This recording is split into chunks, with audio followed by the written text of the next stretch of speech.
This is the Joe Mays and J-Raff Show, giving you weekly sports analysis, opinions, and discussion. Now, here are your hosts, Joe Mays and J-Raff.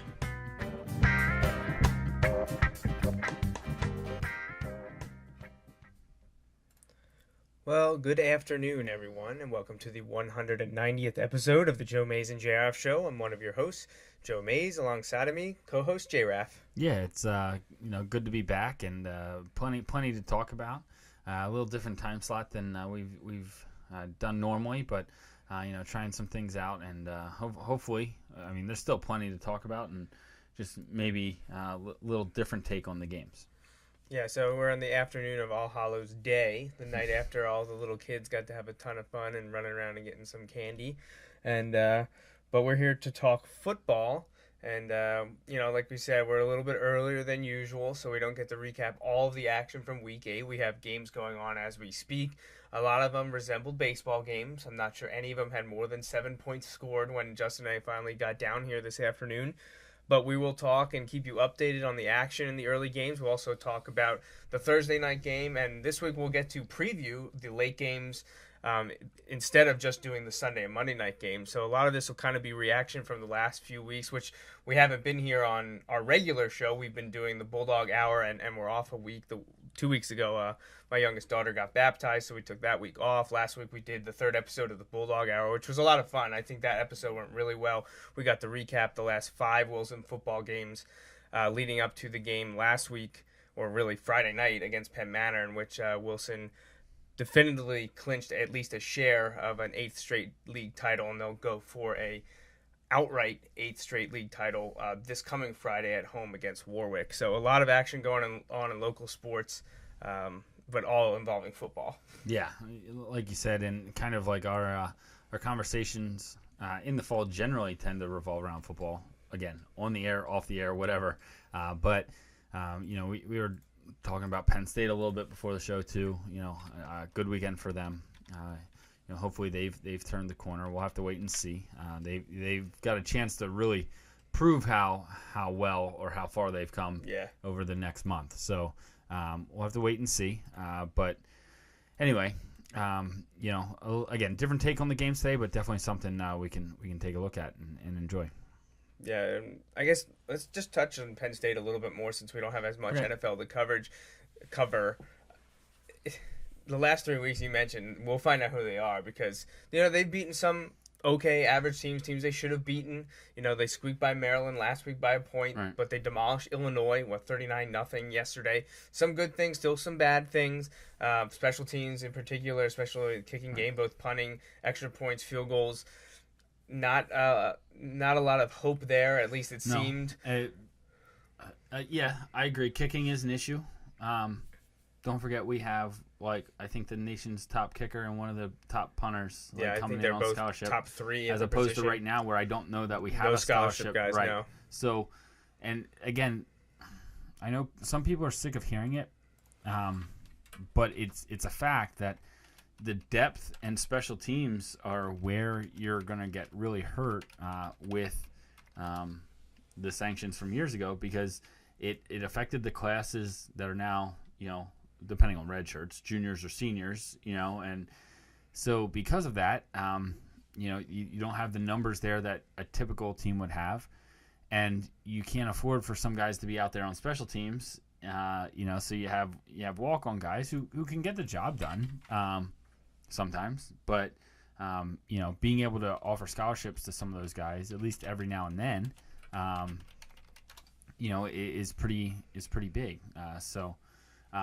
And actually, I think one of the things I had seen, and I'd been critical of him, John Donovan, his offense had not done very well. But if you could, did you have the schedule up there? Yes, I do, right here. So if you look at their Big Ten games, all right, so their Big Ten games, they scored 28 against Rutgers.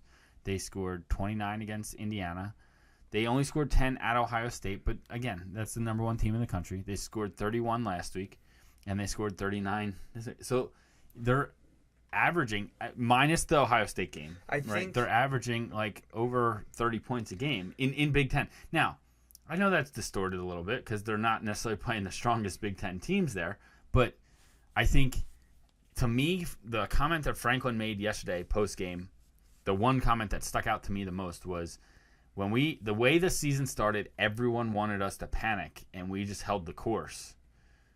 Meaning the team held their course. Everyone else was panicking, but they held their course and just survived.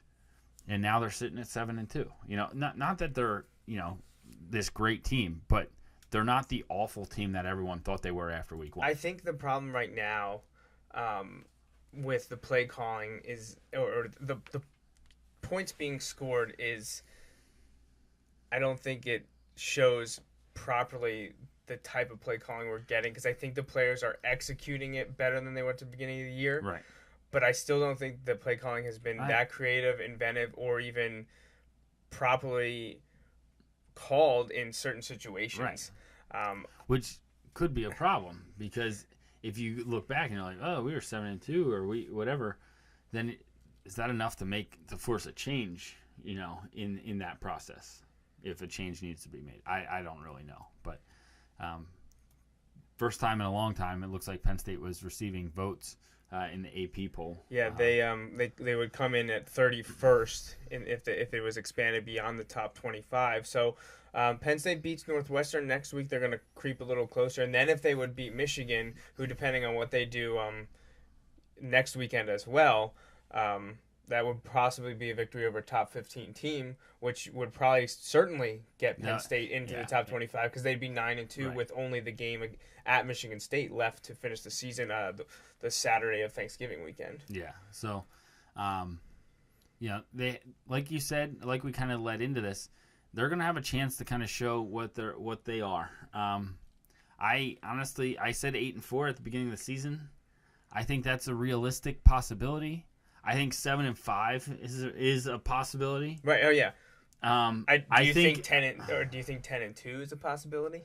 No. No, you don't think they run the table here? I don't either. To be fair, if they beat Northwestern and Michigan, why not? Then I know that's crazy. Why can't us? Well, because I don't know that we're better. I don't know that they're better than any of the remaining 3 teams they play. Well, I hope they're at least better than one of the remaining 3 teams. Well, at the end of the game, I hope they were better on the scoreboard than one of the 3 teams. That's a different thing. And I hope they can get one more win. I'd love for them to get 3 more wins, but I'd like them to get at least one more in the regular season. I think that would be a real good positive sign of growth. It would get you a decent bowl game, but one where they might not, depending on which one, might not be in over their head. If they were to go 9-3, they're going to get in a bowl game against probably a team that got left out of the big bowls, and then they're going to get housed. At the beginning of the year, I know we've mentioned this a bunch of times. You said 8-4 with a bowl win, so 9-4, and I said 9-3 with a bowl loss, so 9-4. At the time when I said 9-3, I didn't expect them to lose to Temple, and so I kind of had them losing these last 3. I had basically had them being 8-1 going into these last few games, winning 2 out of 3, or 1 out of 3, I guess. Probably Northwestern, and but here they are. So 7-2, I'll take it. You wish you would have beaten Temple, especially because you were beating them at halftime. Right. And they just fell apart in the second half. The loss is disappointing. I get that, and they hadn't lost to them forever, and all that stuff. I get all that stuff. The frustrating part was how they played. They played awful. Oh, it was terrible. I'm not sure that there are. I'm not sure there are. Now there's 119 Division I football teams or something like that. 120, I think now. So let's just say 120. There's 120. I'm not sure I can name 20 where that second half against Temple, Penn State would have won. You know what I mean? The way they played in that game. I'm not sure I could find very many teams. Now, Temple's turned out to be a pretty good team. But the way they played in that game, they didn't deserve to beat anyone, let alone a good team. So, they have done pretty well since then. They didn't look real strong at Ohio State. Had some things go against them early in that game and kind of set them back. But you mentioned they're a young team, and that's a sign of a young team. When things don't go your way, sometimes you don't rebound the best. But you know what? That's a learning thing. They get Ohio State at Penn State next year. Same thing with Michigan State. Right. So, they'll have those two teams that are going to be tough again next year, but they'll get them at Penn State next year. So. Yeah. So quickly, we mentioned it, but just to reiterate, Penn State is at Northwestern this coming Saturday, November 7th. Then they have a bye week. It's their first bye week, I think, all season. It's late.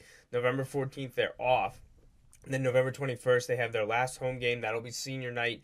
My guess is it'll probably be a 3:30 game. That's my guess too. Yeah, and that'll especially be against if Michigan. They win this week. But right, if Michigan and Penn State are both, I think they'd probably both be 8-2. Yeah. With both one already in the top 15, one trying to crack the top 25, possibly at the very. Penn State could be, because they also have that bye where they can't lose and other teams could lose. So Penn State could end up being like 24 or 25 should they beat Northwestern. So that November 21st game, senior night against Michigan. And then they finish the season the following Saturday, the Saturday after Thanksgiving, November 28th, in East Lansing to take on the Spartans. Now, I know, and you mentioned this jokingly, Penn State runs the table, Ohio State and Michigan State trip up. You could see them December 5th in Indianapolis, right?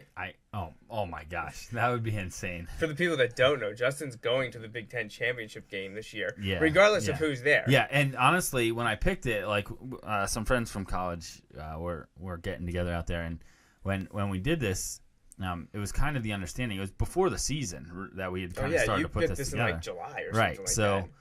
We, one of the guys is a Michigan fan, so he was hoping his team would be better, but he didn't really think they would have any chance. And the loss to Michigan State kind of hurt their chances. Yeah. But if they cocould have someone knock off Michigan State and they beat Ohio State, there's a chance they could get in there. Penn State, I expected them to, 8-4, but not with Ohio State, Michigan, and Michigan State all in the conference or in their division. I didn't really anticipate it happening, but I was okay with that because, I'll just go and root against Ohio State probably, or if Michigan State makes it, I don't really know who I'd root for. It would depend on who the other team is, which right now it looks like Iowa, but who knows.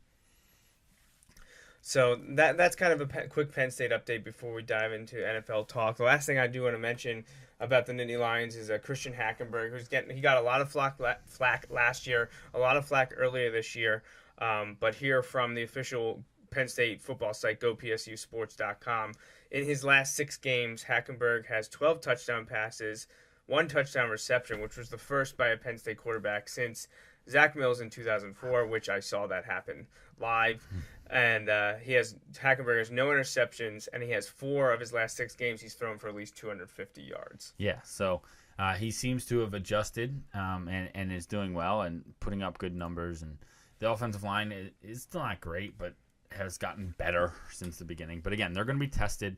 A lot of people want to see Hackenberg against Harbaugh's defense against Michigan. So in what could be Hackenberg's last game at Beaver Stadium. Quite possibly, yeah. So. The 2016 schedule shapes up as a pretty good home slate for Penn State fans. Now, they start the season with Kent State at home. Then 2 weeks later, they have Temple, which generally not a big game. But after losing this year, a big game.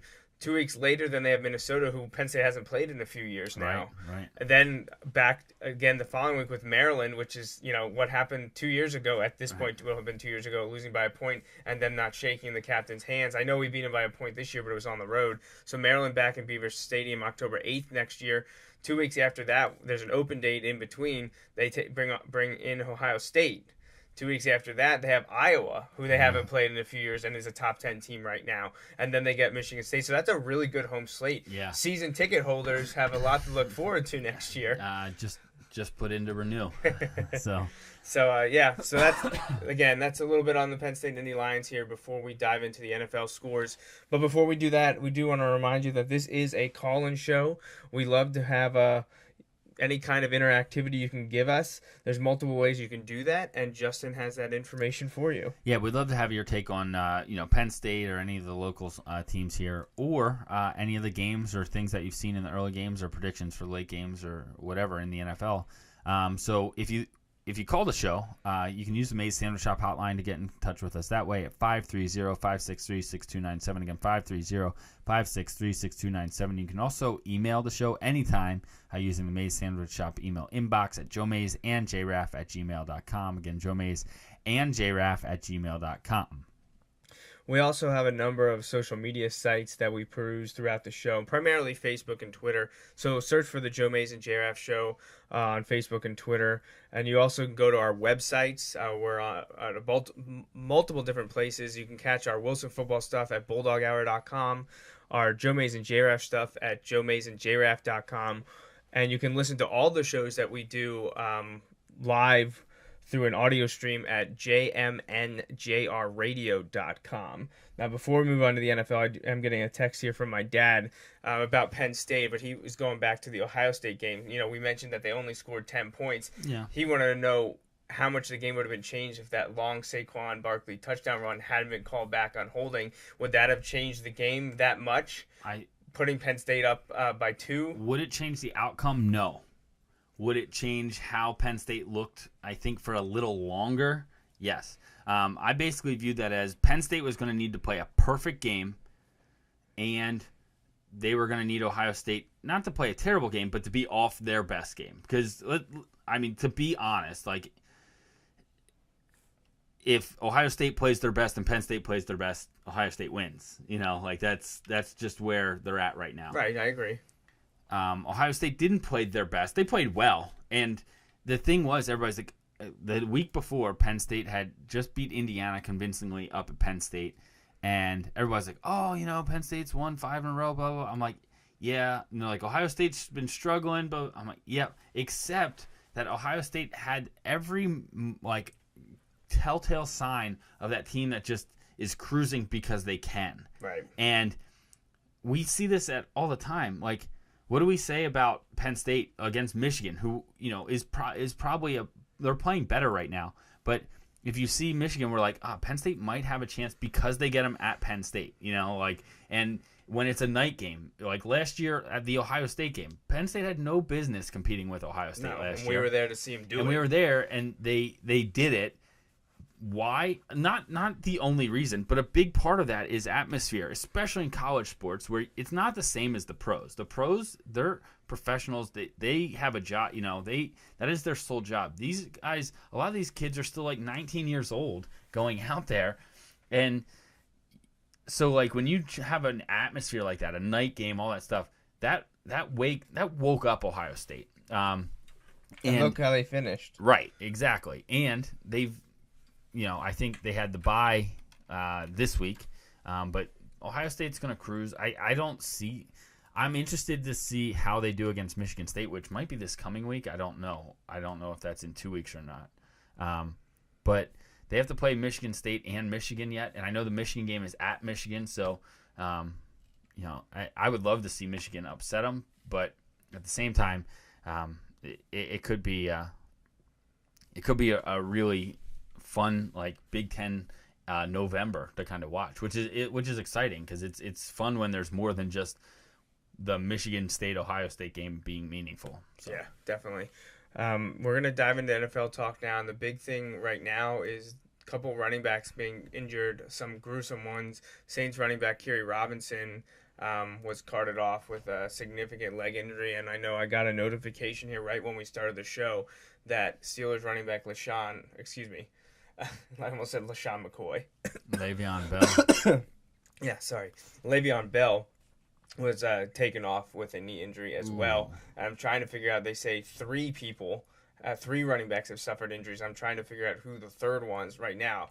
Apparently it's not Todd Gurley, who broke off a 71-yard touchdown run, and someone already said, so he's your number 1 overall pick next year in fantasy. Yeah. That would be Todd Gurley, the St. Louis rookie running back. Unfortunately, Adam has him in our league, so yeah, that could be there for a while in a keeper league. So yeah, that could be a good one for him. So hopefully those guys, nothing serious, and they can get back. But it doesn't sound good for either of them when you talk about knees or legs with running backs. Yeah. Okay, so first game recap. I guess we should talk about what happened Thursday night. Yeah. And again, what I heard this morning, and I have to agree with it. It's one of those things where, like, the Dolphins did play well the 2 games after they made the coaching change. But looking at it big picture, they beat the Titans and the Texans. That's why I didn't pick them to win. Right. Right. Like, they played well, and you know what? They may still be better off now than they were before. Yeah, I agree. But this game just goes to show that there's still a long way between them and the Patriots. And the unfortunate thing is they went up there and got whooped up on, but they also lost 2 players, 2 significant starters, one for the season, one for probably until middle of December. You know, they're starting right tackle. Jawan James has a toe or foot injury. He's expected to miss 4 to 6 weeks. Their left tackle, Brandon Albert, had missed the first couple of weeks of the season with an injury of his own, so that he's beat up as well. Then on defense, more importantly or more impactful, would be a defensive end Cam Wake, who, you know, I have an affinity for because he's a Penn State guy. He tore his Achilles. All right, so he's out. You would hope to have him back for the beginning of next year. Right, exactly. So just all around terrible night. I mean, I don't put it on Dan Campbell or even the players. No. They went into a buzzsaw. The Patriots are on a mission. Going into the game too. Going into the game on Thursday nights. Now, not all of those were Thursday night football games, like technically, because some are like Thanksgiving. But Brady's 8-0 with 20 touchdowns and 2 interceptions on Thursdays. Like, before I saw that stat, I was kind of wondering. I was pretty sure I was going to pick the Patriots anyway, but I'm like, you know, the Patriots are such creatures of habit. They're so regimented, all that stuff. Like, if their schedule gets changed that much, is that a problem for them? And so when I looked and I saw that, I was like, no, it's absolutely, not. It's the opposite of that. They want to play all their games on short weeks, I guess. So the Patriots moved to 7-0. Dolphins dropped to 3-4. Tom Brady put up, I think it was like 356 yards and 4 touchdowns against the Dolphins. I know there's been jokes running around because I guess the last 3 years he said, you know, he wants to play for 10 more years. And they're like, well, that has to change at some point. At some point, it has to be 9 more years. Like, right. But all joking aside, the way he's playing right now, like, I know 10 years is crazy. He'd be like 48, I think, but he's incredible right now, and the team is, I don't know, the team they have it rolling right now, and their next game is against the Redskins. We said this, I think, after they destroyed Jacksonville in week 3, and then we're on a bye in week 4. I think we said, who's going to stop them? Because we looked at their schedule. And even now, you know, over a month later, 5 weeks later, looking at their schedule, who's going to stop them? Like you said, the Redskins come to Gillette on November 8th, so next weekend. Then they have to go to the Giants a week later. They'll win that one. Then they host Buffalo, who they already beat in Buffalo. Right, they'll win. They have to go to Denver. Is that probably the biggest one that you would say that's the one that there's a chance? Yeah, just because it's ESPN, so that's Monday Night Football. No, it's a Sunday night. It's NBC. No, the week before. Sorry, the Buffalo game is the Sunday night game. So, the Buffalo game is the Monday night game. So it'll be a short week. Then they travel to Denver for the Sunday night game against the Broncos. They typically do well against. That'll be Brady Manning 15 or something like that. So, I mean, they're in theory they could trip up there. I still would pick them to win. Right, but I'm saying of all the games they have left, so it's Washington at home, Giants on the road, Buffalo at home, Denver on the road, Philly at home, Houston on the road, Tennessee at home, Jets and Dolphins on the road. I would really only give them possibly 3 chances to lose there. I give them 2. And at Denver, at the Jets, because the Jets played them well. You're right. So but who? Like what other one? So were you I'm going to give them at Denver. I'm going to say Philadelphia there, just on the sense that if Philly has their offense clicking, it could be a shootout. You never know. I don't think the Eagles will beat them. I just think if you have a team, if the Eagles could get it going on offense, who knows? At the Giants, I think the Giants are, to me right now, are still the best team in the NFC East. That's not really saying a whole lot. I just think they're the best team in the NFC East, and they're currently getting doubled up by the Saints. Right on cue. Thanks, right? Giants. Actually, that's good. I'm glad. You're really happy about that. And then, like you said, at the Jets, especially think about that. If New England's undefeated and the Jets could be playing for a playoff spot, that could be a huge game. On the other hand, New England could have the division clinched a couple weeks before that, depending on how things go. Well, but they don't rest their guys. Like, I know. And if they're undefeated, like, you're 2 weeks out there. I don't know why you would necessarily rest your guys if you're going to have the bye too. Like, you don't want your guys to have a month off. What I would love, and I know this is as ludicrous to you as it is.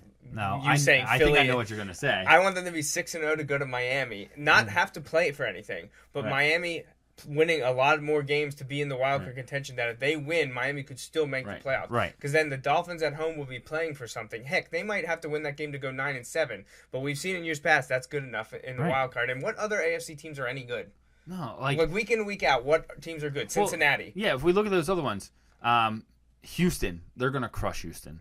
They play Tennessee, they're gonna crush Tennessee. You know, like so. So I'm just saying, New England's not playing for anything except another perfect regular season. Which to a lot of those guys, like, yeah, it's awesome because we went 16-0, but you went 19-0, not 16-0. Right, and the Patriots know that more than anyone. Right. You know, like. But that's what I'm saying. But then, you know, they always talk about Miami's team from '72. They're the only undefeated team in the history, and I know that's through the whole season, not just the regular season.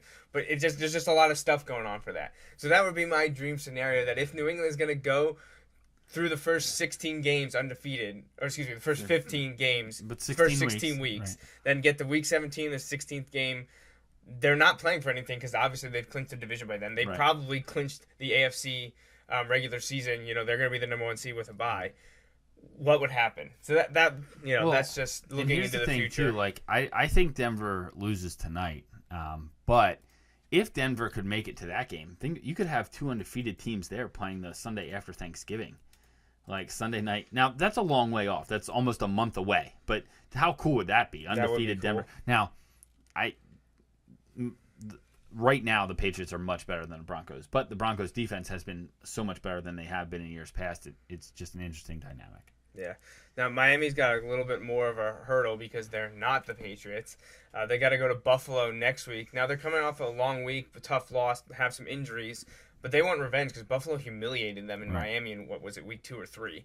But that's obviously a toss-up. Miami at Philly, to me, that's a toss-up. I can't go either way. Same thing with Dallas. I can't go in either way on that. The Jets are better than the Dolphins right now, so I would think that's probably a loss by the Dolphins. And if that happens, they're going to be on the outside looking into the playoffs because you've already lost to the Jets once. If you're going to make the playoffs, you need to start beating your division rivals. Right. They got Baltimore, could be a toss-up. Giants, a toss-up. San Diego. Like, there's no games that I'm like, Miami definitely loses, but also Miami definitely wins, except maybe New England. They have to win 3 of their 4 November games. You know, like, yeah, right. Yeah, you're right.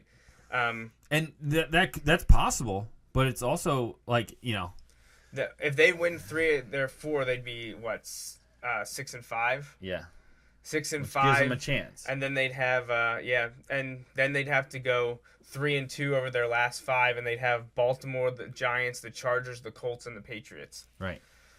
Yeah, you're right. November's a huge month for them because if they can go 3-1 in these 4 games, they'd probably be in the thick of the wild card chase. Right.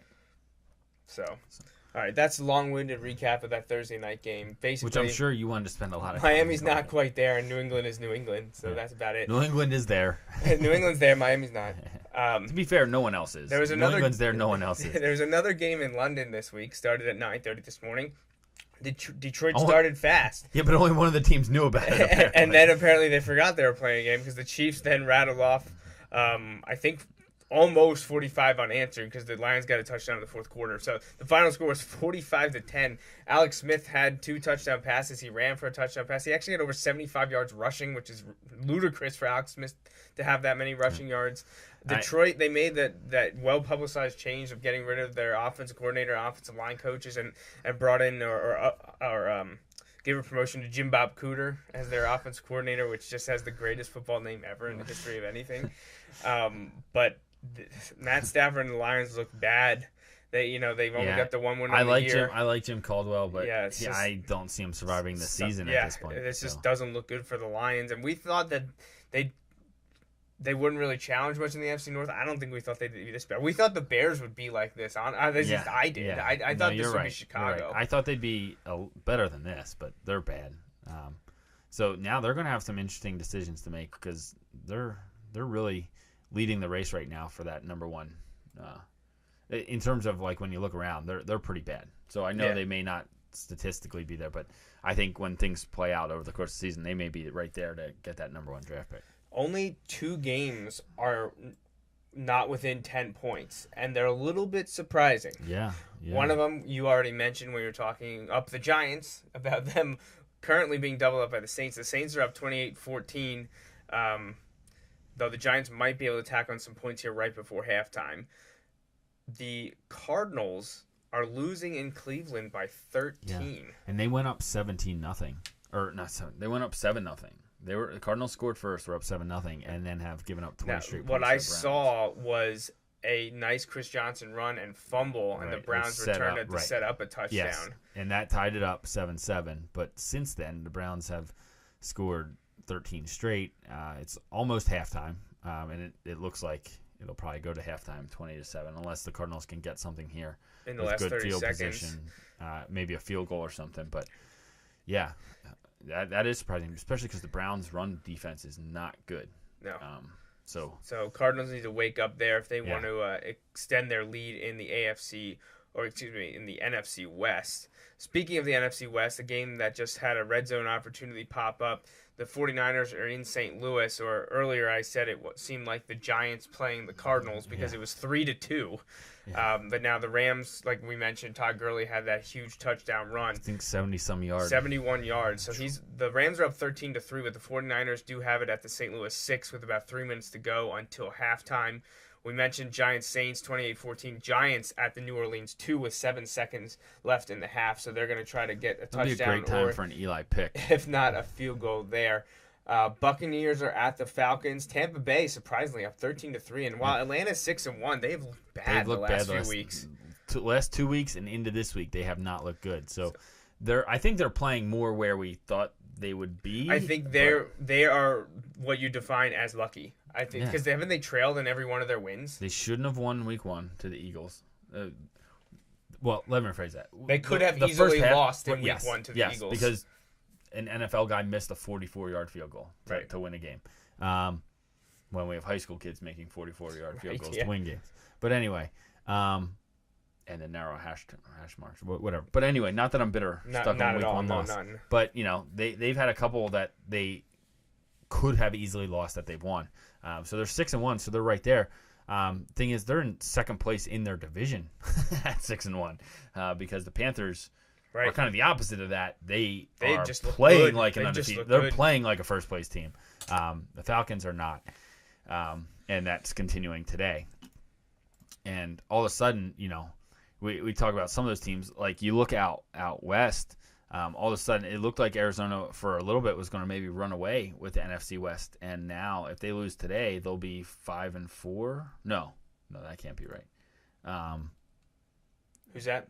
The Bucks? No, the Cardinals. Oh, the Cardinals. They'll be 5-3. They'll be 5-3, but at the same time, if Seattle were to beat Dallas later, I think they would be 4-4. 4-4. So only one game back. Right, and everybody looks at Seattle. Oh, terrible start. But they did that last year too. And the Cardinals got off to a great start, and all of a sudden they're separated by one game, and I don't think they've played yet.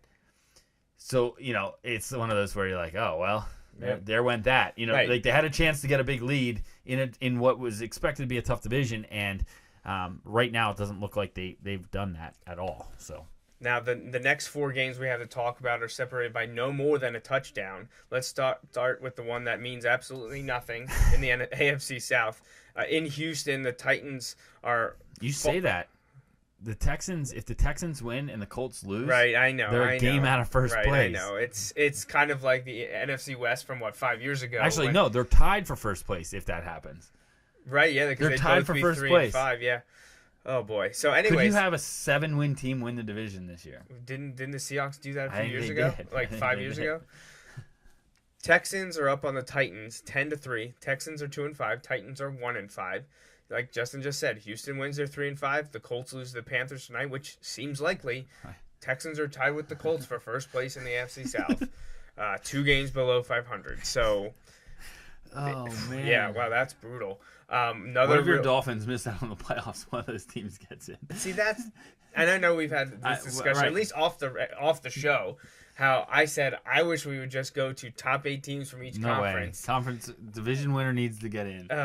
See, like, and have home field advantage. Me, and have home field advantage. When the Patriots went 11-5 a few years ago, well, when Brady got hurt in 2008, and they didn't make the playoffs. Because he's a system quarterback. God. All right, let's reel this one back. Let's reel this one back. We might get an email about that one. Sorry, a huge game in the AFC North, really for Pittsburgh, because if they want to stay with it now, especially because Roethlisberger's back, although we talked, Le'Veon Bell went out injured. They need to win this game. They need to give the Bengals their first loss. They're in line to do that, but by only a point right now. Pittsburgh leads Cincinnati 7-6. This would be a huge win for the Steelers to keep the AFC North race close, because if Cincy wins this game, I don't want to say the North is over halfway through the year, but they'll be 3.5 games up on the second place team. Exactly. With all the tiebreakers. Yeah. So the odds of Cincy winning the division, if they win today, is very, very high. The Steelers not only need to win this game to keep their hopes of a division title alive, but keep their AFC wildcard hopes alive as well. At 4-4, with a lot of season left to go, admittedly, still, you want to be 5-3 with 8 weeks to play or 8 games to play, not 4-4. Right. So they're up again only by a point in Pittsburgh. This is a big one in the AFC North. One of the other AFC North teams, the Ravens, who are just terrible this year. 1-6. They're out in San Diego, and they're losing to the Chargers, who are also terrible. They're at home. Oh no, you're right. It's in Baltimore. Oh man, that's even worse. Yeah. So San Diego, who is not a very good team on the road, traveling to the East Coast. In an early game, they're up 16-13. Now, obviously, it's early. It's going to get ugly if the Ravens don't win this game. But, Ravens dropped to 1-7. Is John Harbaugh in trouble? Yeah. If they're 1-7, you think? I think they have to win a couple more. You win one game, no one's safe. No one's safe. Bill Belichick is probably safe if they win one game, and he is it. At one win. Now, they'll win a few games, and I think Harbaugh will be there next year if he wants to be. The problem is that they dropped to 1-7. And they have the bye. They're ready to make a change because you got a bye. If he's coaching November 15th, he's safe. Probably, yes. I would say that's probably likely. Now, it's hard for me if last year they went like 6-10 and now go to 1-7. It's almost a foregone conclusion. Right. But last year they made the playoffs and upset the Steelers in a division round. They took a step back, but this has a chance to be the worst Ravens team in franchise history. You're right. Yeah.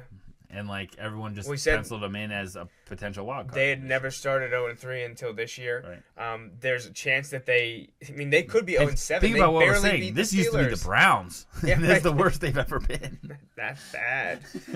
So, Chargers Ravens 16-13 at the half, San Diego with the lead. Then a game that is tied, and we've already started the third quarter, is the Vikings Bears. They're surprised there. 10-10. Are the Bears starting to turn it around? Are the Minnesota Vikings just struggling today? Hard for us to say as we haven't seen any action, but they flip-flop points in the first and second quarter. Vikings were up 7-3 after one. Bears edged them out in the second quarter 7-3 to give that a 10-10 tie. Here early in the third quarter, there's about 11 minutes left in the third.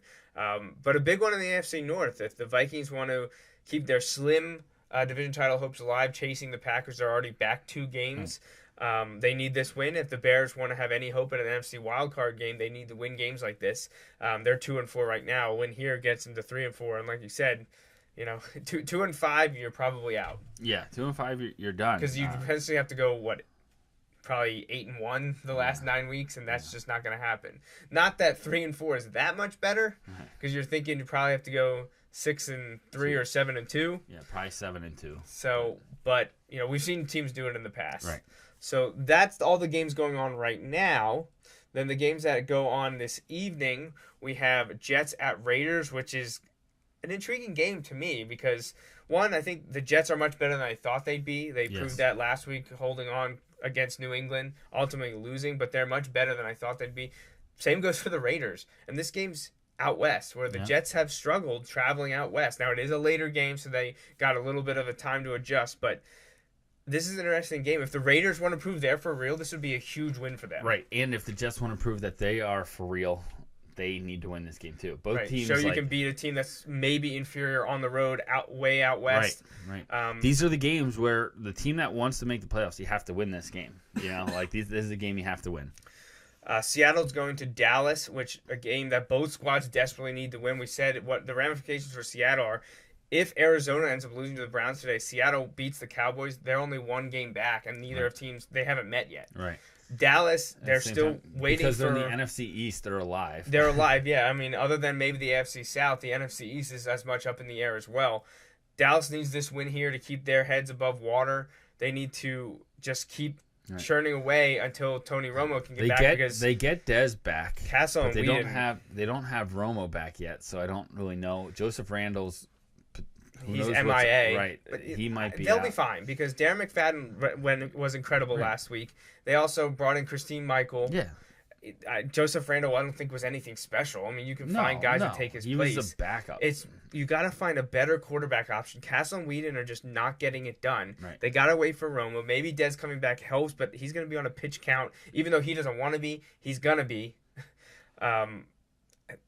This is a tough game. I know Dallas beat Seattle in Seattle last year, but Seattle seems to be rolling now. Yeah, Seattle's starting to get it going, so it's a tough one for Dallas for sure. If they want any hope of competing in the NFC East, I don't think 2-5, even when Romo comes back. 2-5 makes it tough. It makes it really tough. Having lost to the Giants last week, and I think they have Philly next week. It could be tough. Philly coming off a bye, the Cowboys need this game, and the Seahawks kind of do too. Because if Arizona comes back and wins that game, then there's still a few games behind there. The best matchup on paper is the Sunday night game. NBC lucking out once again. Green Bay undefeated 6-0, going to Mile High to face Denver undefeated 6-0. The Broncos doing it with defense. Green Bay also doing it with defense. Both teams are ranked, I believe, in the top 3 or top 5 at least in a lot of defensive categories, surprisingly, because we know both teams have historically, at least over the last 5 years or so, have been able to put up the points. Peyton Manning having one of his worst years ever statistically, quite possibly his worst year ever statistically. They have offensive weapons. They can get it done. He hasn't been making the best reads or making the best throws all the time, but when the team's undefeated, you got to be at least doing as little as you can to win, and hoping defense and special teams dig them out. This is a great matchup. Is it going to be a good game, or are we going to see a one-sided blowout? I lean Green Bay. I just think they're a better all-around team. I agree. And you look at it head-to-head, close game, pick the quarterback, and right now I got to take Rodgers over Manning. Yeah, absolutely. So I agree. I think the Packers are going to get it done. If Denver wins this game, now I know it's at home, it's in Denver, which is a tough place to play. If Denver wins this game, I think a lot more people will believe that Denver can do it, even with Manning at basically 50% of what he was a few years ago. Right, I agree. This would be a statement win for the Broncos. All right, the Monday night game, the last game of Week 8, is Indianapolis, a preseason Super Bowl contender, at least on paper, going to Carolina, a team that many thought could possibly take a step back, maybe a 500 team. Challenge for the NFC playoffs. There is a potential Super Bowl contender. Kind of role reversal here. There's a Super Bowl contender, and that would be the Carolina Panthers. They're also undefeated 6-0. I think this is the latest ever in NFL history that we had 5 undefeated teams, I think? I think so. Cincinnati, Green Bay, Denver, Carolina, New England. Yeah. This late at Week 8, 5 undefeated teams. Now, obviously, one of them is going to be knocked off. Cincinnati currently losing as well. But Carolina 6-0. Last week, they went to Seattle, and even though their record's not the best, Seahawks sitting at 3-4, one of those losses is because of the way the Panthers played last week. They don't have a lot of named guys. You don't know too many people. Probably Cam Newton and Luke Kuechly. Yeah. How many other guys? I mean, Ted Gidd Jr. is on the team. Yes, thank you for bringing that up. They have Jonathan Stewart, but he's always seemed to be banged up. They lost their big wide receiver at the beginning of the year to a knee injury. Yes, I know. Yes, you know that. Oh, yeah. I'm sorry. Does that one hurt? A little bit. Kelvin Benjamin. But they're actually playing much better than I thought they would. Defensively, they're playing better. And offensively, they're playing better. Cam is really kind of getting it done. I know they've made the playoffs the last couple of years, but they actually look like a playoff team. This is their best team in a long time. I think it's their best start since they went like 15-1. What was that, like 13 years ago or something like that? Long time. But yeah, I mean, we said a couple years ago they need to stick with Ron Rivera, and I think they're thankful that they did because it's working out okay for on them. The cusp of possibly a third straight division title. They're undefeated, closing in on the halfway point of the season. They almost got fired halfway through last season. Yeah, that's so crazy. But here they are, and they're looking good. Now, the Colts aren't the team we thought they'd be, but that just means the Panthers have to win this game. Right, yeah. And reports came out that Andrew Luck's been playing with broken ribs since week 3. Hasn't appeared on the injury report, so now the NFL is, of course, opening an investigation into that. But Andrew Luck playing with broken ribs for the last 4 weeks. The injury report thing is the most ridiculous thing. Why does the NFL still require that? I think it's because of almost like an insider information thing because of all the gambling that goes on, even though the NFL is completely against it.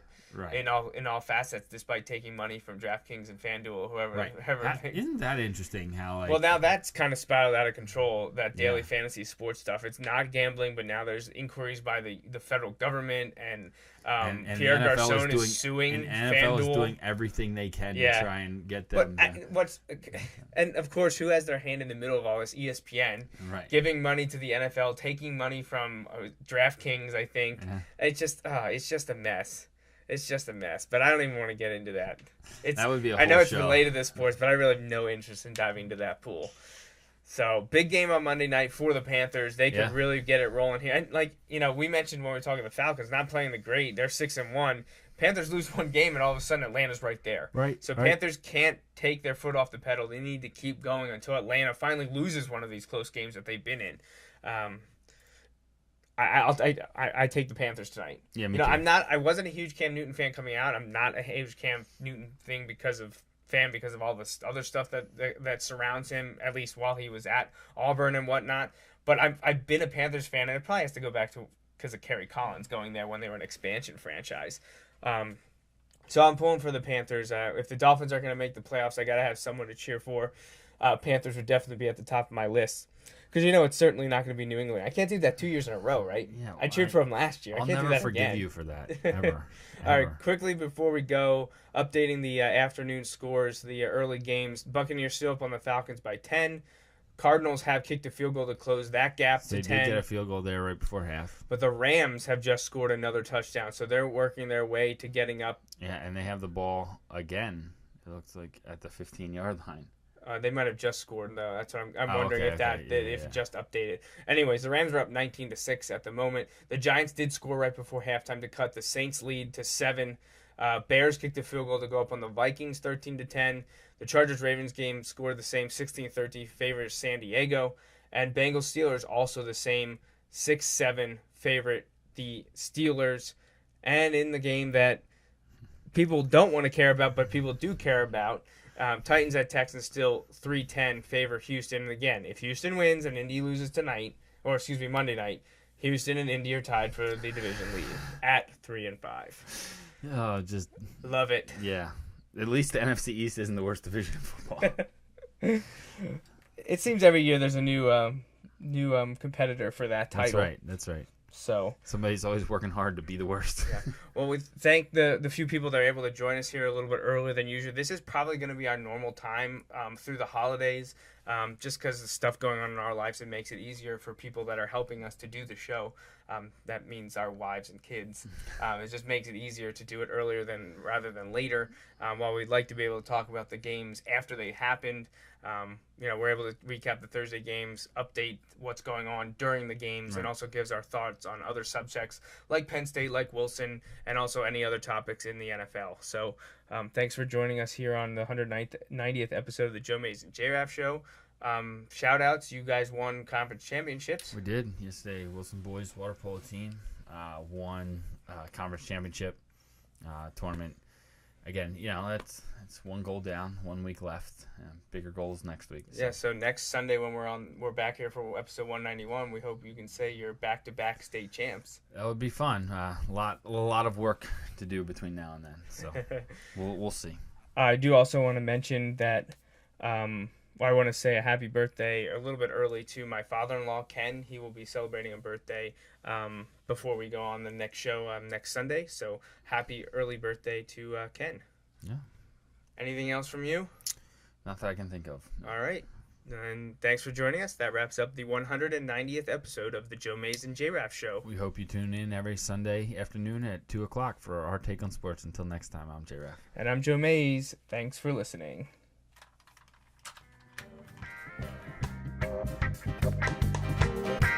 Thanks for listening to the Joe Mays and J-Raff Show. Don't forget, you can download each episode of the show from the podcast section of the iTunes Store. We'll see you next time, and thanks again for listening.